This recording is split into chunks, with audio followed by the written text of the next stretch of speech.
La causa del comportamiento de los jóvenes. ¿Qué está pasando con nuestra juventud? Bueno, esa pregunta nos la hemos hecho toda la vida. Desde que yo era adolescente y participaba en las actividades tanto de formación en mi escuela como el movimiento de jornadas de vida cristiana, los temas casi obligados eran en relación al sexo, alcoholismo, drogadicción, valores y brecha generacional, entre otros. Los jóvenes que no se sentían entendidos por los padres y los padres que no se sentían comprendidos por los jóvenes. Y esto los ponía como en dos dimensiones de comunicación diferente, de tal manera que lo que hacía la mayoría de los papás era ejercer su autoridad de acuerdo a lo que consideraban mejor para los hijos, sin importar si a estos les gustaba o no. Y la frase era, aquí mando yo, o la otra, yo soy tu padre, o porque soy tu padre. Esto creaba resentimientos en los hijos y la sensación de que los papás no nos querían. Sin embargo, había cierto orden en la formación de los jóvenes. Además, en las escuelas se impartían las clases de civismo, ética y en algunos moral. En algunas escuelas también se impartía moral. Las cosas han cambiado, aunque la brecha generacional sigue estando presente. Sin embargo, muchos papás, con el objeto de reducirla e incluso desaparecerla, se han convertido en papás buena onda, en buenos cuates de sus hijos, e incluso en alcahuetes. Y así vemos chamacos que los forman como juniors, tengan o no tengan dinero sus papis. Sí, porque hay juniors con dinero y hay juniors sin dinero. Hoy se dice papás de algodón, hijos de cristal. Y esto no les puede dar, a los hijos de estos no les puede dar ni el aire. Y no son capaces de mayor esfuerzo. Todo lo quieren fácil, cómodo, sin esfuerzos. No son capaces de actos de heroísmo, como antes se nos enseñaba. Eso por un lado, pero por otro también hemos notado en los jóvenes una falta de respeto a sus papás, a sus maestros, a sus mayores, y entre ellos una tendencia a la agresión y la violencia. Y así vemos jóvenes que golpean a sus profesores, jovencitas que se pelean y golpean con impresionante fuerza entre ellas y con carga de odio, varones que se dan con todo, en fin. Y luego la sociedad pide justicia, piden cárcel, piden castigos más severos, expulsiones, operación mochila. Y a mí me parece como que nadie, o como que muy pocos más bien, para ser justos, saben a ciencia cierta qué hacer. E incluso pareciera que se quiere actuar sobre los efectos y no sobre la causa del problema. Por eso, hoy vamos al análisis a fondo, y para ello he invitado a profesionales para analizar el tema. El maestro Roberto Valencia es sacerdote, coordinador de la Pastoral de Educación, párroco de la Parroquia Universitaria de San Marcos, además de ser maestro universitario. Bienvenido, Roberto. Gracias, Chuy. Saludos a todos los que nos escuchan en A Fondo. Y bueno, pues ya ha estado en otras ocasiones aquí, en varias ocasiones con nosotros. También está el psicólogo Francisco Evia, que ha trabajado con jóvenes de secundaria, de preparatoria, casi toda su vida profesional. Además, realiza talleres, campamentos, etcétera, con jóvenes, los conoce y sabe acercarse a ellos. Y bueno, pues hoy lo hemos invitado. Él también está en otras ocasiones con nosotros. Bienvenido, Paco. Gracias, Chuy. Un gusto. Además es pues como de la familia, porque tiene su programa. Hoy va a dobletear, hoy le toca su programa a las 9 de la noche. Pertenezco a esta familia X. Y bueno, el abogado de la UJAT, el doctor en Derecho Rodolfo Campos Montejo, quien fue presidente del Tribunal Superior de Justicia, además trabajó con el protocolo que hoy prevalece en la Universidad Juárez Autónoma de Tabasco. Es un abogado, su opinión será muy importante. Además, el testimonio de su experiencia con lo que están haciendo en la UJAT, creo también nos puede ayudar, nos puede servir mucho. Bienvenido, Rodolfo. Muchas gracias, Chuy. Es un placer estar en tu programa y aquí acompañado de analistas que seguramente aportarán unos muy buenos aspectos sobre un tema tan delicado como tú los has impuesto. Muy bien. A ver, entonces vámonos. ¿Qué está pasando? O sea, ¿qué está sucediendo? Mucha gente se desconcierta, mucha gente se enoja, mucha gente reclama, no saben si reclamarle al Estado, si reclamarle a los papás, si reclamarle a los jóvenes, no saben a quién reclamarle, pero reclaman, gritan Y muchas veces esto sucede cuando lo que pasa en las personas es que no se encuentra, no se sabe qué es lo que está pasando. ¿Ese sistema de valores que está trastocado, Roberto Valencia? Pues son muchas cosas, Chuy, y yo creo que coincidimos en que es algo multifactorial y evidentemente no solo toca el aula. Cuando hablamos de violencia escolar, ¿no? Hoy con tristeza la sociedad se entera que un estudiante de secundaria se quita la vida en el Parque La Pólvora con su uniforme de secundaria, ¿no? O sea, una conmoción de un caso que nos duele mucho, pero que tiene que ver también con lo que estamos hablando, porque cuando hablamos de violencia escolar ya estamos hablando de cosas extremas.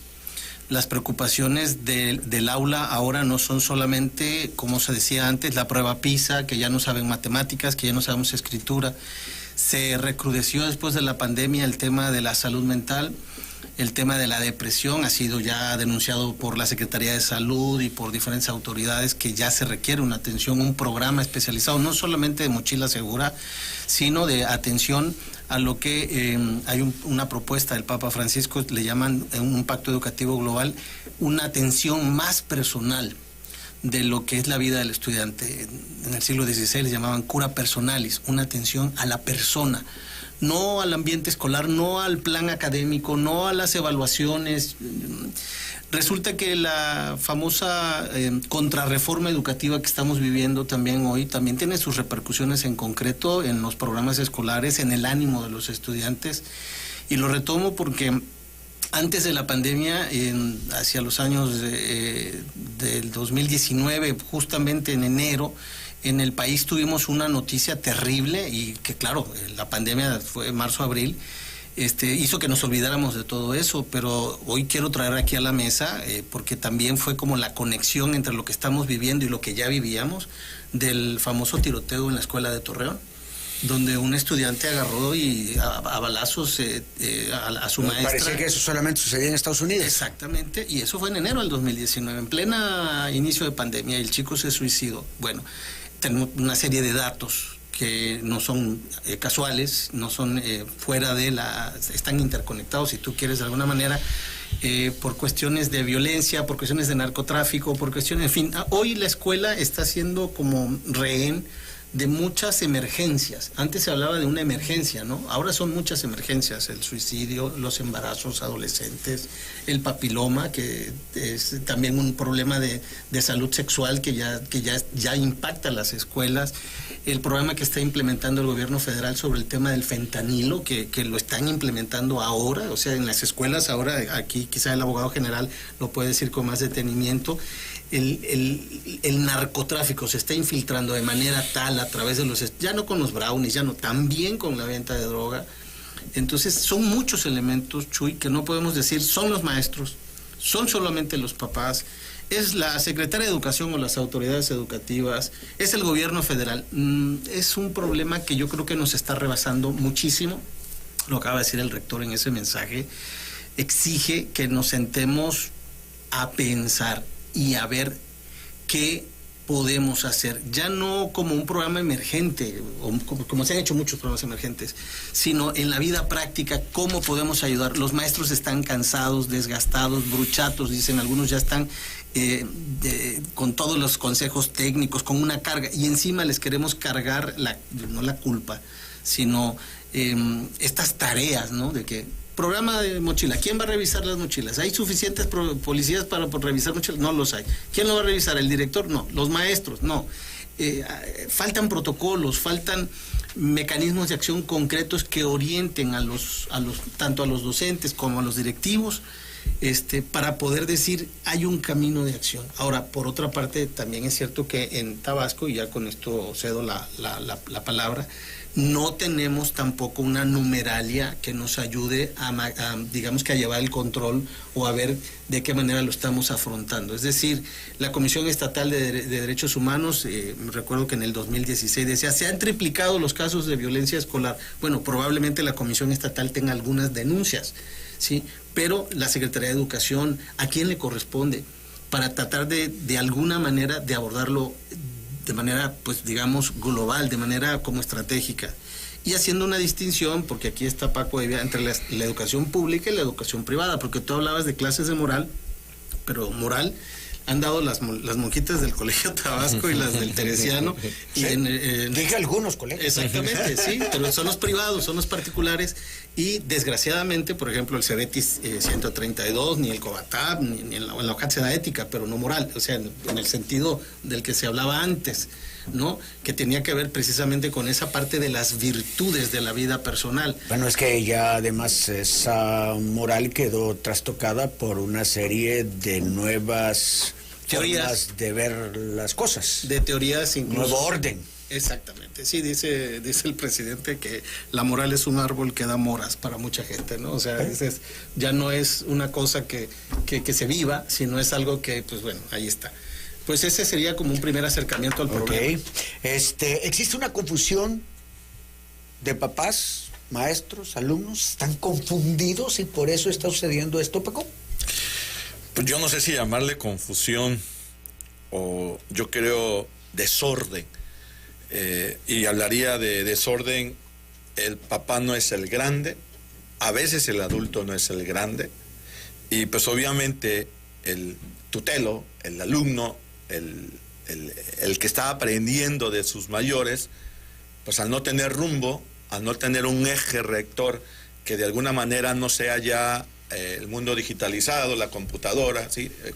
Bien hablabas de la pandemia, ¿no? Fueron algunos incluso empujados, porque digo empujados porque los que viven en ciudad pues tienen más accesibilidad a los medios, pero todos fuimos empujados a la tecnología. Y en el mundo de la tecnología, pues si los hijos están a merced de la tecnología, si los hijos están como demasiado informados, sí, pero no instruidos y no sabiendo lo que ven y ver qué hacen con lo que ven, pues obviamente yo diría, es un momento donde me parece hay desorden, donde la sobreprotección, como hablábamos, y eso además es una excelente afirmación la que alguien hizo, que la sobreprotección causa doblemente más daño que el abandono, y donde efectivamente, pues yo no le llamaría crisis de valores, yo creo que perdimos el rumbo por el desorden, porque al ser bombardeados por que esto al final de cuentas pues debe y trae ventajas a la humanidad, la globalización, pero donde nos metemos en ese mundo donde, por ejemplo, la normalización de la violencia, escuchas los corridos ahora, escuchas que ya nada, la capacidad de sorpresa, de que el otro le estén haciendo algo en una sociedad hasta cierto punto pues narcisista como en la que estamos, donde cada quien tiene que pensar ya no se piensa en el grupo, ya no se piensa como en el colectivo, sino desde el ego, por mí, para mí, mis hijos estén bien aunque el otro no. Y ahora que han pasado muchos casos, yo estoy metido en el medio de la educación y pues es tremendo cuando el chavito es el agresor, o pasa alguna situación en particular, el papá dice, pues estaban jugando, ellos no entienden, ¿sí? Y cuando estás del otro lado, pues sí, acábatelos y dale duro, y ahí es donde, repito, sí, o sea, tenemos que seguir siendo los adultos, sí. Bien, gracias, Paco. Rodolfo, antes yo me acuerdo que cuando llamaban a mis papás a la escuela porque yo había hecho algo, o alguno de mis compañeros había hecho algo, le iban y le daban el reporte. Y entonces los papás nos ponían, pero pintos y parejos, ¿no? Nos llamaban la atención, nos ponían un correctivo. Yo lo hice con mis hijos, ¿verdad? Hoy pareciera que todo cambia, entonces llaman al papá y el papá le pone una tanganiza, pero al maestro. ¿Qué está pasando, incluso desde el punto de vista de la sobreprotección tal vez de las leyes, no sé, se ha querido proteger al joven y al niño que se ha ido al otro extremo? No, Chuy, mira, yo coincido con el padre Roberto de que estamos en presencia de un problema multifactorial, un problema muy complejo. Y estoy ligado a la educación desde hace más de 35 años. Tengo 35 años de manera ininterrumpida dando clases. Y esto me ha permitido también observar una evolución en la forma como se ha venido dando la educación. Hablo de la educación a la cual he pertenecido, a la educación universitaria fundamentalmente, pero desde luego que puedo recordar la educación, como tú señalabas, la educación primaria, en donde efectivamente nuestros padres nos inculcaban un respeto absoluto al profesor. Pero el profesor pregonaba con el ejemplo. Exacto. El profesor amaba era alguien que ejercía con verdadera vocación su clase y servía de ejemplo para nosotros, y por lo tanto se ganaba con su propia intervención el respeto y la calidad moral de uno como alumno hacia ellos, pero también de la comunidad en general y de los padres. ¿Hoy no, Roberto? ¿Hoy no, Rodolfo? Hoy no sucede así. Hoy no sucede así porque ¿qué vemos?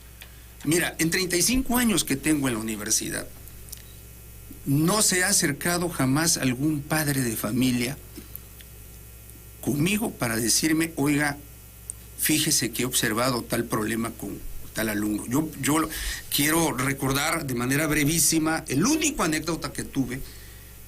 Daba clases a las 6 de la mañana en el antiguo edificio de la Escuela de Derecho, el que está por Finanzas, y resulta que de repente al fin de examen, al fin de cursos, el examen ordinario, de repente en la ventana pude observar que se paseaba una persona que no era un alumno y me volteaba a ver con insistencia. En esa época teníamos grupos muy numerosos y fue tal su mirada hacia mi persona, pues que era notorio que quería hablar conmigo, y entonces lo invité que pasara. Y le digo, oiga, ¿qué sucede? Le veo que desea usted hablar conmigo. Me dice, sí. Y fíjese usted que quiero saber qué problema tiene usted con mi hijo. Le dije, ¿y por qué me dice eso? Porque me dice mi hijo que usted no le da derecho a examen ordinario. Y le dije, oiga, pues aquí tengo la lista de asistencia. ¿Cómo se llama su hijo? Se llama fulanito de tal. Oiga, yo no lo recuerdo haber visto en clases. Y aquí está la lista de asistencia. Bueno, sí aparece. Y mire usted cómo está. No tiene ni una sola asistencia. Y me dice, eso es imposible. ¿Y por qué es imposible? Porque yo lo traigo todos los días a las 6 de la mañana y lo dejo 15 minutos antes en la puerta de la Escuela de Derecho. Y le respondí, oiga, pues yo creo que usted tiene un problema muy severo, porque debe usted averiguar qué se hace su hijo después que lo deja en la puerta de la escuela, porque nunca entró. Pero oiga, no hay ningún problema. Si él quiere presentar examen, tráigalo. Y le voy a permitir que aplique el examen. Y pues allá fue ese señor todo enojado, trajo al hijo y le dijo, oiga, me dice el maestro que tú no entraste ni un día a clases. Agachó la cabeza y dijo, sí, pero dice que te quiere dar oportunidad de que presentes el examen. Yo sabía que no le iba a pasar. Y dice, no, papá, dice, no puedo presentar el examen. Le digo, señor, está usted atendido y cheque a su hijo. Y yo creo que esta anécdota aplica el día de hoy. ¿Qué está pasando? Claro. Tengo 35 años, es la única vez que alguien se acercó a reclamarme. ¿Y qué veo? Que veo que también hay un abandono de los programas educativos. Hay un abandono absoluto, Chuy, padre, Paco, de que durante todo el siglo XX yo lo que pude observar es que la educación se centró exclusivamente en el desarrollo cognitivo. Sí. ¿Qué significa esto? Exactamente. Que se fijó en los programas educativos un proceso mediante el cual el ser humano va adquiriendo conocimientos a través del aprendizaje y la experiencia. Pero dejamos de atender los temas emocionales y poca fijación en el problema emocional de los alumnos, lo cual es muy importante porque en las emociones y en el desarrollo de nuestra vida están las alegrías, está el amor, está la compasión, la solidaridad, el equilibrio, la armonía, la paz interior, el sosiego y la felicidad, pero en las emociones también, y con eso quizás finalizo este bloque, pues encontramos el miedo, la ansiedad, la angustia, el estrés, la depresión, la tristeza, la rabia, la ira, la furia, la cólera. Ahí está el problema. ¿Y qué hacemos? No estamos poniendo en los programas educativos la atención correspondiente porque hemos abandonado materias tan esenciales como el civismo, como el respeto, la moral, la ética. Y eso lo podemos abundar más todavía en el siguiente bloque. Claro que sí. Tengo que ir a la pausa. Son las 5 de la tarde, pero Paco quiere hacer una aportación breve, por favor, Paco, para irnos a la pausa. Y te aplaudo. Abandono en lo educativo y abandono de los padres. Y abandono en el sentido de tu propia misión en la vida. Obviamente, lo sabemos, ¿no? La Universidad de Harvard, los millennials, ¿en qué están fijados? Y de una encuesta que hicieron, el 80% en ser exitosos y tener dinero. Uh-huh. Ese es el enfoque. Uh-huh. O sea, en un materialismo que obviamente, repito, se nos ha olvidado que somos comuna, que nos hacemos con el otro, y definitivamente, yo lo tengo que decir, pues yo he estado trabajando mucho tiempo en esa parte, y he llevado así como que, miren, vamos a hacer esto, y desde hace 20 años, digo, por decirte algo, o sea, llevo como 30 años en el camino, oigan, no se está haciendo efectivamente, o sea, la mirada no está todavía, y lo digo con todo respeto, no está en esa cuestión holística de nuestra vida. No somos números, no somos nada más emociones, somos relación, somos el área cognitiva, somos el área espiritual, por ejemplo, que espiritual no tiene nada que ver con religión, y ahí yo creo, por eso digo, nos perdimos en el desorden. Bien, son las 5:01, se va a poner todavía mejor este asunto, así que aguánteme la pausa y ahora regresamos. Excelente. Son las 5:05. Seguimos con el tema de los jóvenes, su comportamiento, platicando con los profesionales de esta rama, que son el psicólogo Paco Evia, el maestro Roberto Valencia, que es sacerdote, y el doctor en Derecho, Rodolfo Campos Montejo. En alguna ocasión llegaba no voy a decir nombre, un gobernador iba a tomar posesión, todavía no lo hacía, era electo, y me dice, quiero verme contigo. Nos sentamos, comimos, platicamos, yo le dije muchas cosas, muchísimas cosas, y él me dijo, quiero combatir fuertemente la corrupción. Me parece genial, eso es lo que necesitamos. Si tienes eso, tienes una oportunidad histórica, porque una cosa es combatirla y otra cosa es decir que se quiere combatir la corrupción.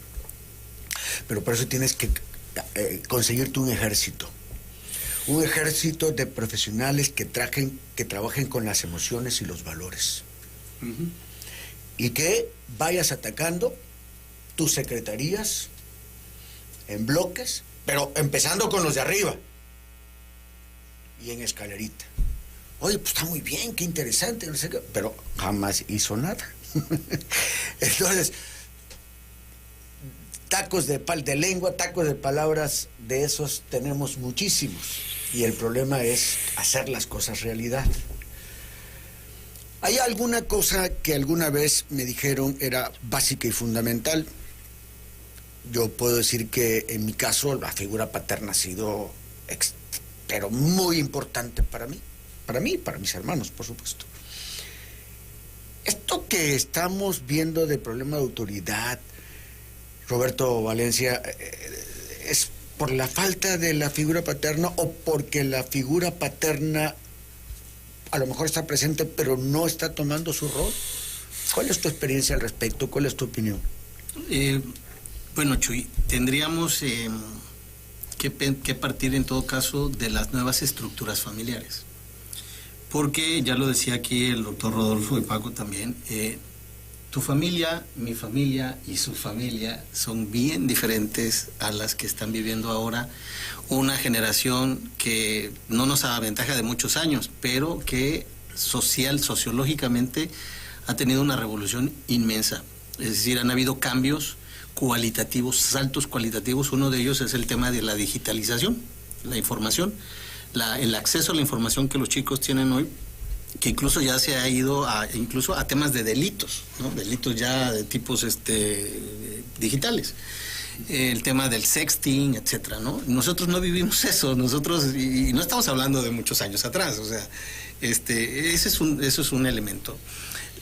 Luego, la situación familiar, ciertamente, durante los últimos 20, 30 años, con el tema de las crisis que ha vivido el país, familias que están divorciados y vueltos a casar, el tema de la diversidad sexual, ahora hay cada vez más parejas con papás con diferencias sexuales, incluso que exigen incluso la homoparentalidad o la adopción, etcétera. Eso nos plantea una mirada también a la familia. No estamos hablando cuando decimos familia, no estamos hablando de la misma familia de hace 20 años. Estamos hablando de una familia que tiene nuevas características y que nos plantea también esos retos, ¿no? Entonces tú me preguntas por la autoridad.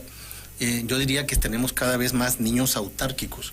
Es decir, niños que quieren hacer lo que se les da su real voluntad, su real gana. Y eso no está mal. O sea, yo eso no lo valoro como algo negativo. O sea, que los chicos quieran hacer su voluntad, pues eso lo hemos querido hacer siempre nosotros. El problema es que no hay límites y no le plantean límites en la familia y te dejan al estudiante en la escuela para que la escuela te ponga esos límites. Y entonces la escuela se convirtió en una institución en la que el papá, sobre todo las escuelas particulares, pagan una colegiatura y exigen y quieren que se les cumpla con un programa de cosas que la escuela les ofreció, chicos exitosos que sepan hablar inglés, etcétera. ¿Y cuál es como la exacerbación de ese modelo escolar? Pues los mis reyes. Niños clasistas, niños de los que tú mencionabas hace un rato, niños que tranquilamente no se interesan por los demás, que buscan solamente el éxito, que solamente quieren viajar, el placer, etcétera. Ese es un modelo escolar y lamentablemente durante muchos años fue impulsado no solo por escuelas católicas, lo digo con una autocrítica severa, o sea, muchas escuelas católicas fueron en la fuente de los mis reyes, de los chicos clasistas de este país, y muchas escuelas también se dieron cuenta de que no ese era el camino, que el camino era la convivencia, la solidaridad social, el acompañamiento y la experiencia de otras realidades como la de los pobres, la de los campesinos, porque cuando hablamos aquí estamos hablando de nuestros medios locales, pero nadie habla de la universidad o de las escuelas indígenas, por ejemplo, ¿no? De los que están con lengua indígena, que nadie se preocupa por ellos, que es otra realidad también educativa. No es solamente problema falta de autoridad. Yo creo que va mucho más allá. Y luego se le pide a los maestros que asuman ese rol de autoridad, y los maestros ahora, con una situación en la que hay tantos, digamos, presiones de derechos humanos, que no es algo que hay que satanizar y decir, es que ahora por los derechos humanos. No, yo creo que la parte de los derechos humanos es el que se ha conquistado, pero se ha malinterpretado también. Entonces muchos maestros prefieren no meter la mano, porque como no hay un protocolo de actuación que los proteja también a ellos, pues tenemos el caso de este chico de Cárdenas con el martillazo al maestro, ¿no? Pero así podemos analizar muchos otros casos donde ¿qué sucedió? Pues no hay un protocolo, hay impunidad, el pobre maestro o la maestra o el compañero o el conserje, se les deja el sentido común de los directores, y entonces, pues bueno, pues el resultado es que aquel chico o chica que está inmiscuido en un conflicto escolar, pues no tiene una enseñanza. Aquí nadie ha dicho en todo este foro que hemos estado hablando ni la palabra castigo, por ejemplo. En la Biblia aparece el tema del canon, ¿no? De la regla, de la vara, es decir, de la corrección. No hay que golpear a los niños de ninguna manera, pero sí hay que ponerles límites. Ese es el canon. Hay que ponerles un quicio, un cuadro de actuación de lo que se puede hacer y de lo que no se puede hacer. Y sí hay que ser severos en que eso se cumpla, lo decía también el rector, ¿no? Bien, gracias al padre Roberto Valencia. Oye, Paco, ¿cómo pues corregir el rumbo? Mano dura, mano blanda, mano rota no, mano dura, mano blanda. Yo creo que es la misma medicina, y cuando digo es la misma medicina, son las dos cosas: amor y energía. Y cuando digo amor, tendrá que ser un amor ordenado, diría alguien por allá, y enérgico, que no es igual, o sea, ser enérgico no es ser grosero. ¿Estás no, hablando no de los papás? ¿Estás hablando de los maestros? Estoy hablando, creo, de yo me atrevería a decir de muchas áreas, o sea, porque ahí donde nadie sabe lo que tiene que hacer, nos perdemos. Y voy un poquito en este sentido. Hace falta lo que el padre Beto decía, límites. Hace falta claridad. Yo diría, hace falta un proyecto de papá, hace falta un proyecto de escuela, como decía, en esa parte de dónde está enfocada el caminar del proyecto que tengo con mi hijo, el proyecto que tengo con mi alumno, el proyecto que tengo con mis ciudadanos, porque estamos hablando de gobierno, estamos hablando de familia. Definitivamente la escuela principal, la que siempre va a estar ahí, es la casa. El asunto que pues sabemos que es hoy por hoy un lugar donde hay 2 sueldos, pero donde hay menos afecto y hay más comodidad material, pero donde el abandono, lo que yo hablaba hace rato, es real. Necesita, o sea, yo puedo afirmar por poco mundo donde me muevo, porque pues es un grupo de 400 principalmente muchos años, pero obviamente he tenido la oportunidad de acompañar, estar en conferencias, talleres en varias escuelas dentro y fuera del estado. O sea, el chico de hoy, igual curioso, igual que está aburrido, y para los papás ahorita el aburrimiento es como malo, cuando el aburrimiento es un estado natural. A ver, ve qué haces con tu aburrimiento y pone en modo creativo, ¿no? Estoy aburrido, ven. Exactamente, y vamos haciendo algo, ¿no? Papá, Exacto. porque no se aburro. Y creo que al final de cuentas, el amor tiene que ser ingrediente, pero los límites, el que siempre hay una consecuencia, yo creo que en eso nos estamos perdiendo.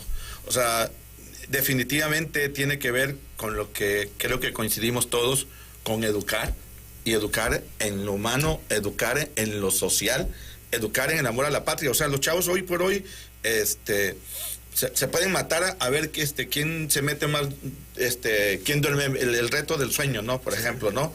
Pero no son capaces de matarse por un ideal o un proyecto de nación. O sea, me decía uno, pues no puedo decir la palabra, pero tontos niños héroes, que yo no me daría la vida por ellos, pero están gastándose la vida. Pero cuando no hay amor a la vida, lo que precisamente hablabas, cuando no hay amor cuando no hay un arraigo a la familia, sentido de vida, porque podían de los colores de familias que tenemos hoy, pero si hay grandes ahí como formando, y que no le tiene miedo a eso, a ser los grandes. Hoy pues no solamente estos niños son de cristal, la sociedad es de cristal, y las instituciones están siendo de cristal, donde de repente la debilidad emocional como que no sabemos qué hacer con ella, y por eso por los niveles de depresión. Cuando pues me tocó educar a mis hijos, al principio pues como que no sabes muy bien, aunque leas y aunque te preparas un poco, no hay un verdadero curso para ser papás, ¿no? Es complicado, ¿no? Y sobre todo estos me traían loco, se peleaban todo el día, ya me traían hasta entonces, ay, qué complicado. Y aprendí poco a poco sobre lo que te decía hace un momento, firmeza, sí, pero amor. Exacto. Firmeza amorosa. Esto es, las consecuencias de tus actos te llevan a que vas a estar una semana sin ver televisión o sin hacer tal cosa. Y que se los cumplas. No, por supuesto. O sin ir a tal viaje. Ven para acá. Abrazo o un diálogo. Lo hago porque te quiero, hijito. Porque si tú pones el correctivo de esa manera, hay la capacidad de entender, sí. Pero si tú dices, mira, pinche chamaco desgraciado, barro desgraciado, maldecidísimo, porque te va a llevar tu night y ahora está acá tirado. Y el otro de ahí sale diciendo, mi papá me odia, es un desgraciado. Pero mano dura, pero amorosa, cambian las cosas. Bueno, mis hijos yo creo que no me odian ahorita. Vamos, ahorita nos dice Juan Pablo. Los derechos humanos, Pero yo quiero hacer aquí ¿una acotación? Sí, claro, mira. A ver, dime. yo creo que sí se requiere una profunda reforma educativa de a de veras. Creo que todo lo que se ha puesto sobre la mesa es válido.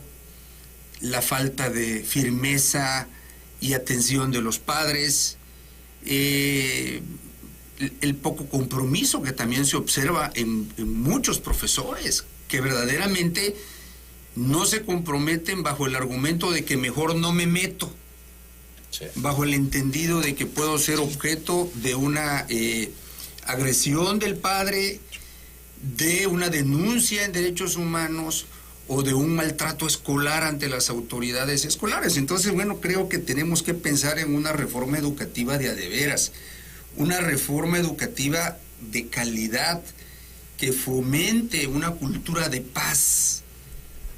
No la estamos fomentando, no se está fomentando esa cultura de paz. Eso es importante, una cultura, una educación que fomente la sana convivencia, el aprendizaje, el bienestar, que atiendan el comportamiento de los jóvenes y que pueda identificar los riesgos en que estos se encuentran, en esencia, que combata la no violencia en las escuelas. ¿A quién le toca? ¿A quién le toca? Al Estado imponer esa cultura.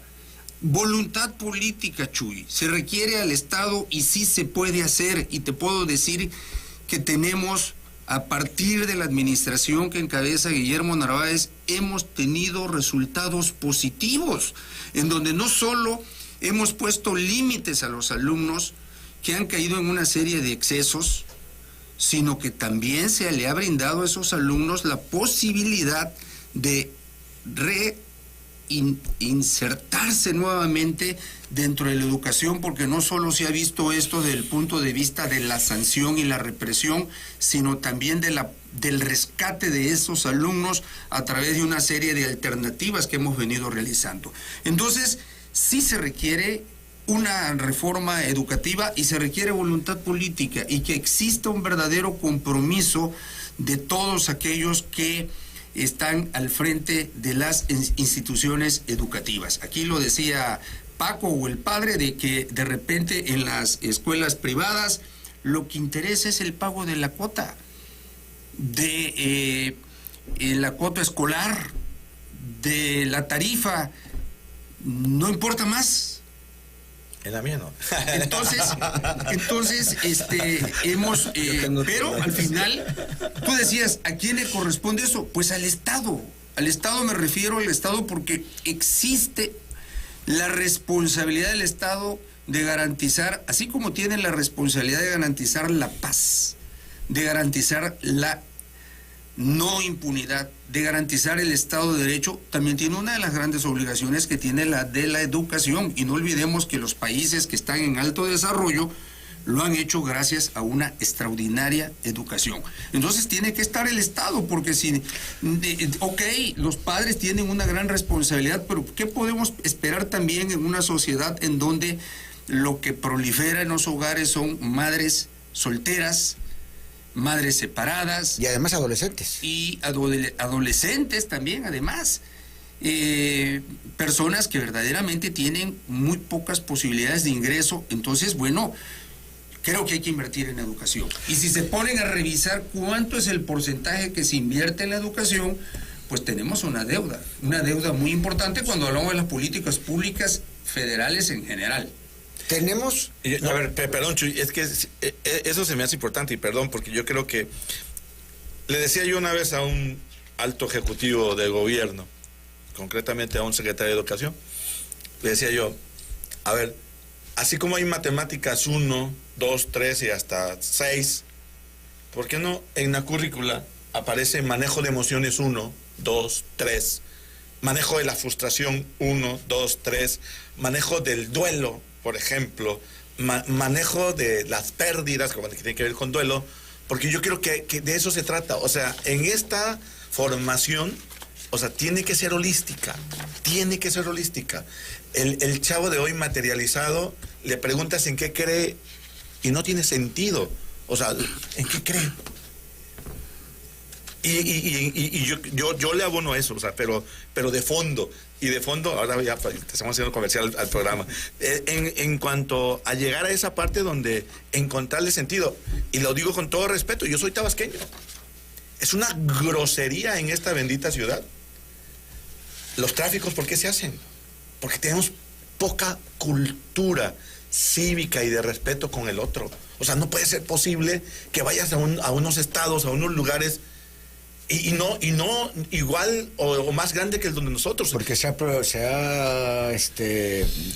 hay mucho gandallismo. Y te repito, y eso hay que darle, pero pues bueno, si me permites, el respeto. Si hay un segundito para decirlo, a propósito de lo que también comenta aquí Rodolfo, de que el Estado es responsable, en efecto, después de la crisis que se tuvo con la famosa reforma estructural para los maestros, en la que a los maestros tabasqueños en junio de 2016, que estaban cerrando la carretera rumbo a frontera durante 5 días, y estaba la anterior Policía Federal, y el obispo de Tabasco tuvo que entrar para dialogar en la catedral, para que evitaran que fueran a haber hechos sangrientos como ya habían hecho en Oaxaca y demás.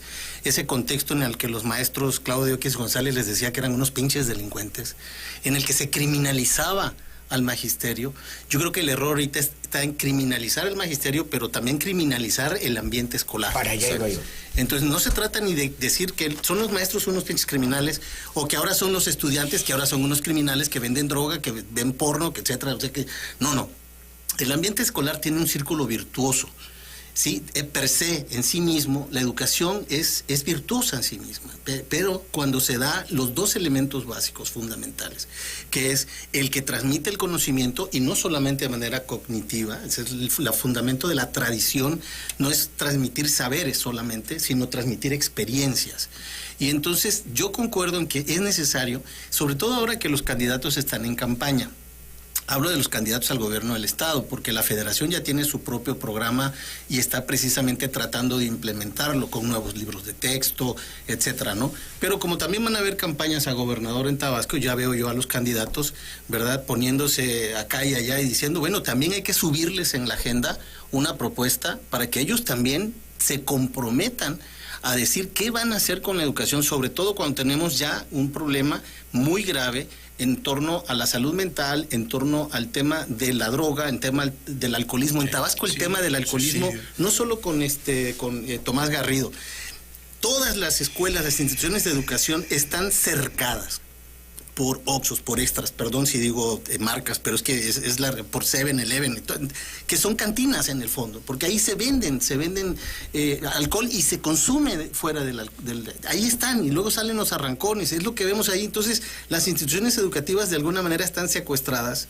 por ese mercantilismo que es muy hipócrita. Las declaraciones por las que querían linchar a Felipe.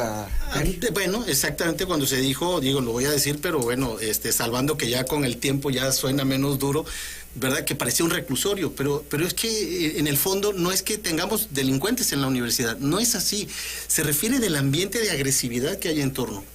Entonces, sí se requiere que el Estado intervenga, desde luego que se requiere que el Estado intervenga, que la familia comprenda, dice el Papa Francisco en su Pacto Educativo Global, retomo lo que dice aquí Paco, parece que no hay un faro o un paradigma.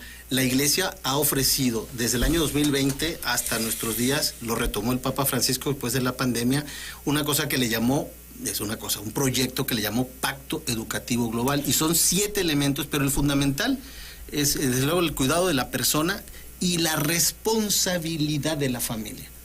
La familia es la principal responsable de la educación. Si no hay familia, no hay educación posible. Ya decía un poco aquí Rodolfo, a veces tenemos estudiantes que no han comido, que vienen de rancherías, que son indígenas, etcétera, pero hay un núcleo, hay un hijo, hay una familia, hay un padre, una madre, alguien que hace referente familiar. Y ese aspecto de afecto del que también habla Paco, yo no compartiría con Paco el tema de meter en la currícula materias de psicología, porque si no lo que vamos a hacer es poner elementos demasiado de psicología. Es que no son psicología, son... No, de acuerdo, lo podemos debatir, pero yo no me iría por ahí, yo tendría, métanle más filosofía, diría en todo caso, o más sociología, o más derecho.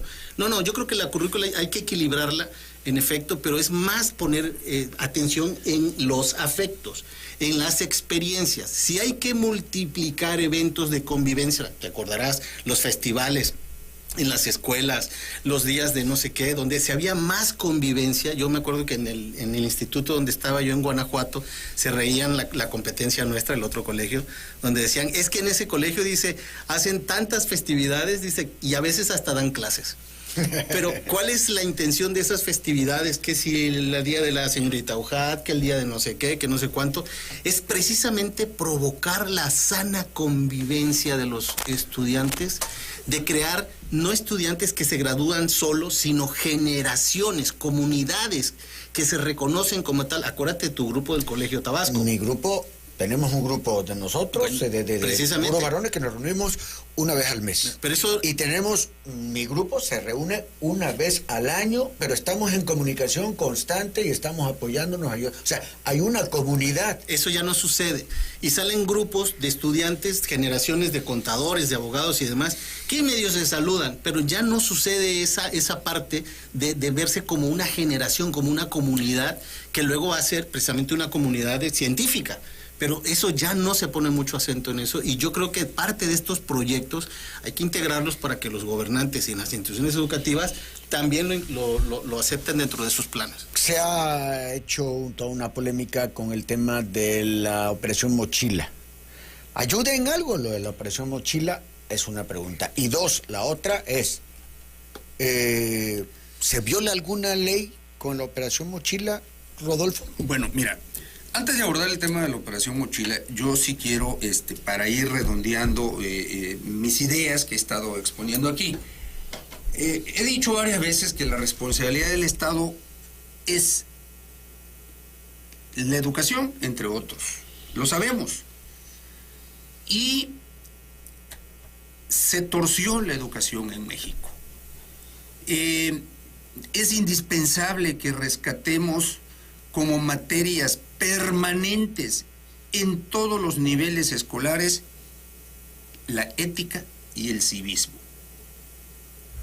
Y solamente lo puede lograr la Secretaría de Educación Pública como programa integral en todos los niveles. Es también voluntad política, no solo se requiere de dinero. ¿Qué lograríamos con ello? Permitir a nuestros niños, a nuestros adolescentes, a nuestros jóvenes y a los universitarios poder fortalecer sus valores, fomentar la cultura de la paz, aprender a respetar los derechos del prójimo, respetar a nuestros símbolos patrios. Chuy, pues soy aficionado al béisbol y veo con tristeza de que con orgullo por un lado, pero con tristeza a la vez, con orgullo porque se ha tomado en la actual administración del equipo de béisbol que al inicio del partido se entona el himno nacional. Hay personas, hay jóvenes, hay adolescentes que no sueltan el vaso de cerveza, se quedan sentados, muchos llevan gorras, no se las quitan y no entonan el himno.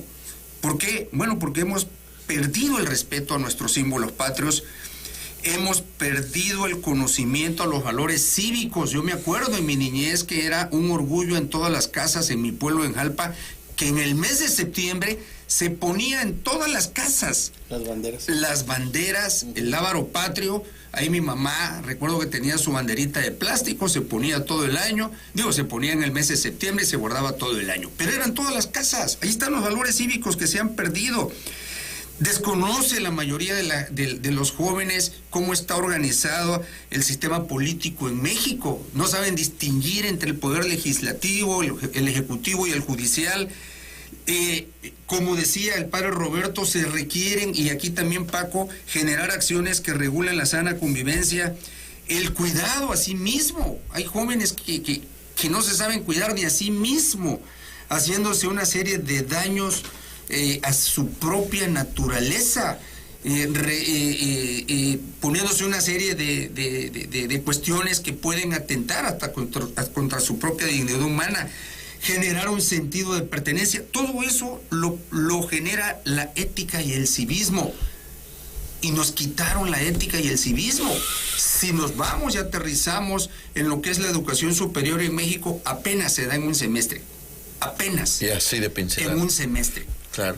Y ni siquiera se da civismo, se da ética, derechos humanos, pero ni es ética ni es derechos humanos, porque ¿qué puedes hacer en un semestre? Esto tiene que venir desde los principios fundamentales de todos los niveles educativos. Y creo que ahí está la propuesta.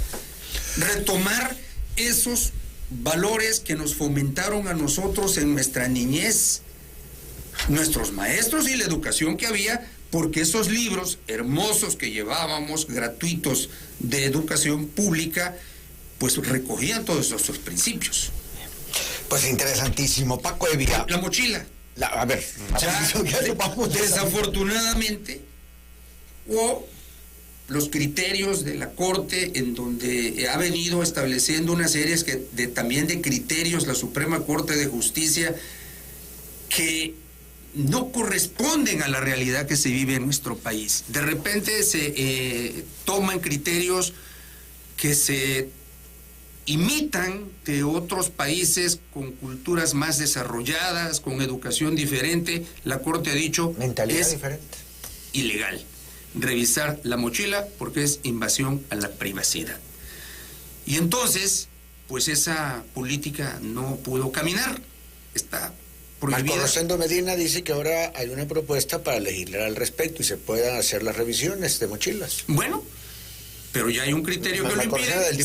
Sin embargo, sería una buena propuesta, porque yo no veo ninguna problemática de que se revise una mochila. Si estamos viendo que se introducen drogas, que se introducen bebidas alcohólicas, que se pueden introducir armas para provocar una tragedia, bueno, la Corte creo que se ha equivocado y se ha equivocado mucho en estos últimos años.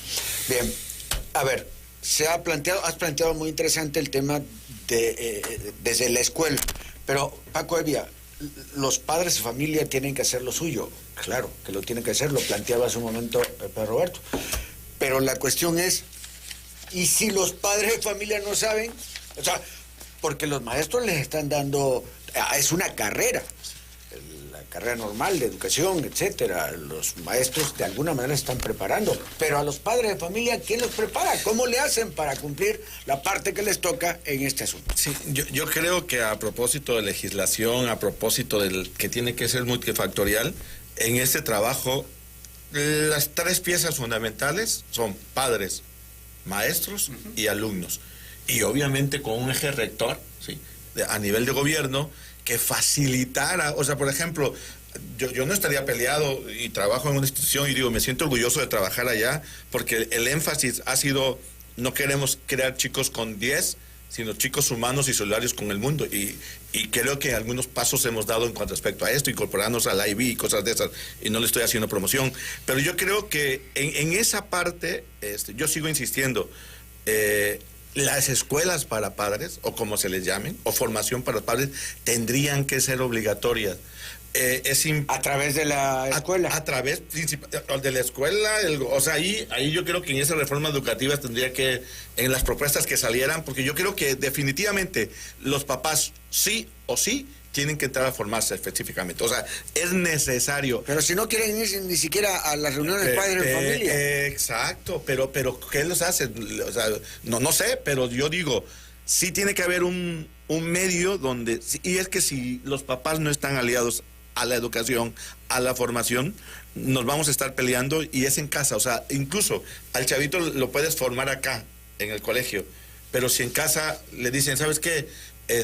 Tu maestro está loco, o tú agandalla el que sea, o sea, eso lo vive en casa. Por más que tú quieras entrarle, aunque tengas toda la mejor voluntad, cuando el maestro tiene voluntad que últimamente no la tiene, pues sí, pero yo insistiría, es con papás, es con maestros y con alumnos, e insisto, sí se tiene que incorporar algo que tenga que, no le llames emociones, ser humano 1, ser humano 2, ser humano 3, porque al final de cuentas esa formación humana urge y no se da.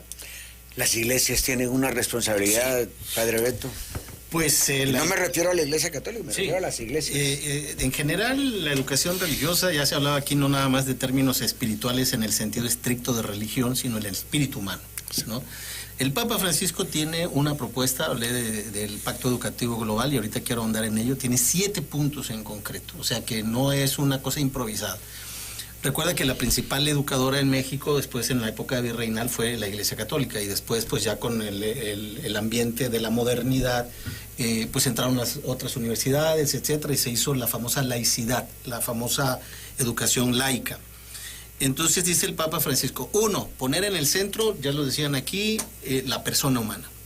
No el plan, no la currícula, no la evaluación, no el aspecto cognitivo, la persona humana, la convivencia, lo que siente, lo que piensa, su proyecto de vida, la persona humana. 2, escuchar, fíjate bien, no enseñar, escuchar a los niños y a las niñas, un aspecto incluyente o inclusivo, porque da la casualidad de que la educación cada vez va adoptando un rostro femenino, cada vez es más la inclusión de las mujeres en la educación, y no las estamos tomando en cuenta con este aspecto. 3, fomentar esa participación en la educación, con este montón de actividades, y ahí sí, la autonomía. La universidad donde también tengo el gusto de participar, la autonomía. Cada escuela tiene un plan, pero también es autónoma en su ámbito de acción. Tu escuela particular donde trabajas, la autónoma de Guadalajara, donde yo también trabajo, ¿sí? Tienen también cierta autonomía para organizar misiones, campamentos, eventos, etcétera, que promuevan la participación. 4, la familia es la responsable. En la institución educativa, los maestros, todos, la dirección, de involucrarlos. Tú decías escuela para padres, pero entra la asertividad con los padres. Acompañar también a los padres de familia. El Papa agrega una más, dice, enseñar a acoger a los estudiantes, es decir, a la gente pobre, y especialmente en Tabasco, en general, en todo el país ahora, con el tema de los migrantes. Es decir, la escuela no es un núcleo cerrado, sino es un núcleo abierto. Y por último, dice Francisco, salvaguardar la casa común, que no es nada más poner botes para reciclar basura, porque creemos algunos educadores que, bueno, ya vamos a enseñar aquí a la ecología, bueno, vamos a poner para que aprendan a reciclar. No, es más amplio. Dice, cuidar nuestra casa común, es decir, el ambiente, la ecología, la alimentación, lo que comemos. El gran problema que tiene la educación, decía yo, dentro de estos planes emergentes, es la diabetes. O sea, tenemos un problema de que los niños son obesos, tienen diabetes infantil, están deprimidos, el tema del autismo. Yo saqué 7 grandes retos emergentes que actualmente los maestros están afrontando en las aulas. Y estos te los acabo de mencionar. ¿Cuáles son entonces estos 7 elementos que ahora menciona el Papa Francisco? Al final dice que hagamos estudiantes que son subsidiarios, que comprenden su mundo, pero que viven su mundo y son capaces de transformarlo. Bien. Bueno, pues el tiempo se nos ha terminado. Desgraciadamente el tema da para mucho más, pero sí, efectivamente se nos ha terminado el tiempo. Yo les pediría 1 minuto para que cada uno de ustedes concluya, porque ya tenemos que irnos. Ya hablamos de la responsabilidad del Estado, pero también hay que hablar, y ya se habló de la responsabilidad de los padres, pero también hay que hablar de la responsabilidad de los maestros. ¿Qué tenemos que hacer? Ser tolerantes, ser empáticos con nuestros alumnos, ponerles atención en sus momentos de estrés, de ansiedad, estar atentos de la comunicación que esto guardan con los demás, tratar de prevenir las acciones violentas y poder tomar los profesores técnicas para saber comunicarnos con ellos y poder identificar sus conductas. Brevemente, por favor, acláranos esto, porque la tolerancia puede ser algo bueno o puede ser algo negativo también. ¿A qué te refieres con ser tolerantes? La tolerancia, por ejemplo, caso concreto del alumno que te dice, maestro, fíjese que yo tengo que llegar 20 o 15 minutos tarde porque me justifica que tengo que trabajar para poder estudiar y para poder comer. El maestro tiene que ser tolerante. Este es un ejemplo. Ok. Pues gracias, muchas gracias a Rodolfo Campos. Un placer, Chucho. Un placer. Muchas gracias. Y que, bueno, seguramente no será la primera, digo, sí es la primera, pero no será la última vez que te invitemos. Me tienes olvidado. No, ¿cómo no? Si no, no estuvieras aquí. Roberto Valencia. Solamente enviar mi cariño y mi afecto a todos los maestros de Tabasco, a todos los jóvenes en edad escolar. Ánimo, Sí vivimos tiempos difíciles, es cierto, pero la humanidad tiene un espíritu grande, los tabasqueños tenemos un espíritu fuerte. Salimos adelante, no estamos en un gran periodo de oscuridad, al contrario, la educación nos permite abrir puertas nuevas, seamos creativos. Les doy la bendición a ustedes, a los papás y a los maestros, que Dios me los bendiga y me los proteja de todos los males. Dios los bendiga. Feliz Día del Maestro y feliz Día del Estudiante, que ya viene en estos próximos días. Mañana nosotros celebramos el Día del Estudiante. Feliz Día de Estudiante, todos los mochileros, que Dios bendiga sus mochilas. Muy bien. Paco Evia. Yo diría, ser maestro no es para cualquiera, ser padre no es para cualquiera, ser cura no es para cualquiera, ser pastor no es para cualquiera. Se necesita amor, preparación, talacha y compromiso y congruencia. O sea, yo creo que soy maestro, el maestro de hoy, cuando se planta ante un grupo, tiene que ser el primero convencido de que ama lo que hace para contagiar, porque ¿cómo carajo contagias si dentro de ti no hay eso?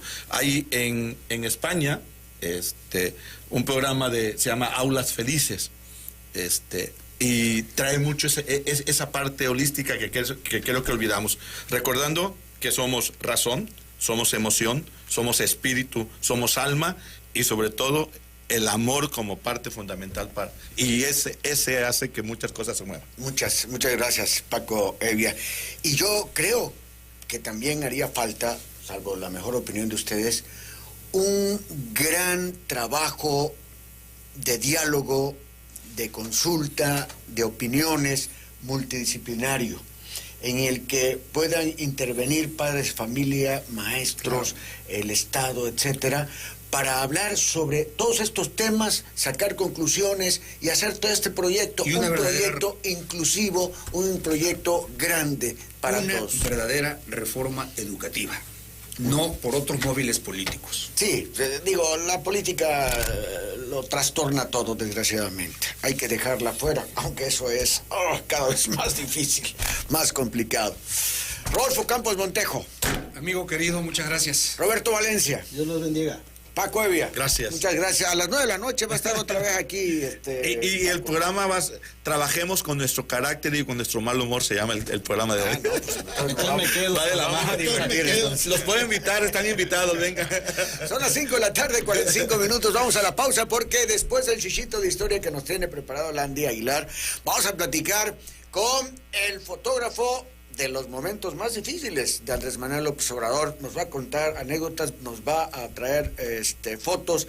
Vamos a conocer un poquito más sobre el trabajo que él ha hecho y también, pues obviamente a través de esto vamos a conocer un poco más a quién es hoy presidente de la República. Volvemos.